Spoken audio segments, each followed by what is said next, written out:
Je vais vous montrer comment ils vendent. Ça, c'est un modèle qu'il a construit là. Je vais vous montrer comment ils vendent. Je vais entrer dans la salle de vente pour nous capables.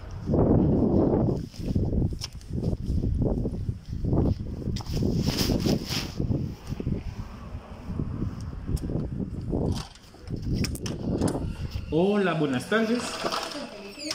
¿Cómo está? Una consulta, papá. Me gustaría saber los requisitos para comprar un departamento, ¿no?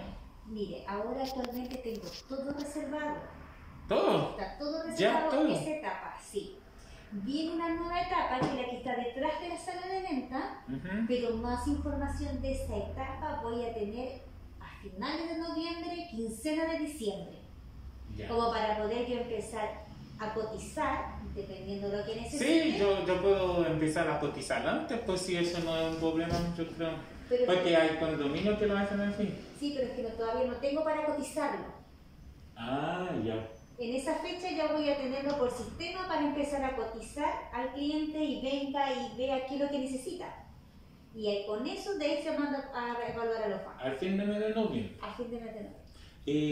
Por curiosidad, ¿cuánto sale una? ¿Es de esa? Esto, lo que está ya vendido, el más caro, 2.200 UF. Y aplicando el subsidio baja las 1.600. ¿2.000 cuánto? 2.200. ¿200? Sí.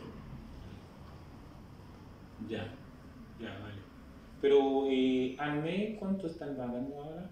Es que depende del banco y la tasa de interés que aplique. Ah, sí. Eso sí. Ahora está súper incierto porque los bancos igual están con unas alzas. Sí, porque escuché ahora que los intereses son altos. Sí. Ah, ya. ¿Cuánto tiempo llevan construyendo? Esto ya llevo ya 1 año y medio.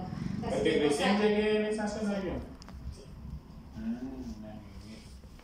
Ya, pues como estoy trabajando abajo, me veo un poquito más cerca acá. Sí, voy a ir a darte una vueltecita al final de mes. Sí, voy a darle una vueltecita como una galleta. Sí, sin problema. Ya, vale. ¿Puedo echar un vistazo nomás? Sí, mire nomás, no hay problema. Ah, ya, vale. Muchas gracias.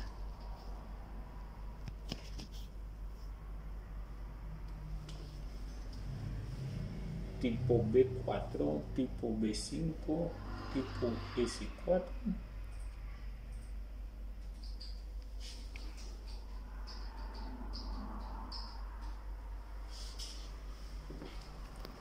San José del Valle, Grande 3. Ya, al fin de mes de noviembre. Sin problema. Muchísimas gracias. Ya, chao.